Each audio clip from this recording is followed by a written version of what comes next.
میں پورے یقین سے رسوخ سے آپ سے بات کہتا ہوں کہ جو بھی چیز کسی بھی شخص نے، وہ مسلمان ہو، عیسائی ہو، وہ کوئی یہودی ہو، سکھ ہو، ہندو ہو، یا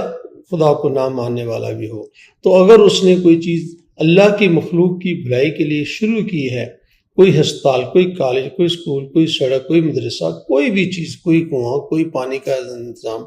تو یہ یقینی طور پر وہ بہت دیر تک قائم رہتا ہے۔ جہاں اللہ رب العزت کے ہاں اس کی قدر ہوگی، وہاں دنیا میں بھی اس کی قدر ہوگی۔ آئیں ان لوگوں کا ساتھ دیں جو چراغ جلاتے ہیں، جو چراغ کی حفاظت کرتے ہیں، جو چراغ کے لیے تیل کا بندوبست کرتے ہیں، اور جو ایک دیے سے دوسرا دیا جلاتے ہیں۔ یہی روشنی ہوگی تو پھر اس معاشرے کے اندر ایک بہت ہی قابل احترام اور قابل قدر چیزیں جو ہیں وہ ابھر کر ہمارے سامنے آئیں گی، اور ہم دنیا میں کہہ سکیں گے کہ ہم بھی ایک سویلائزڈ معاشرہ ہیں، ہم وہ معاشرہ ہیں جہاں پہ مظلوم کے ساتھ ظلم نہیں ہوتا۔ میں پوری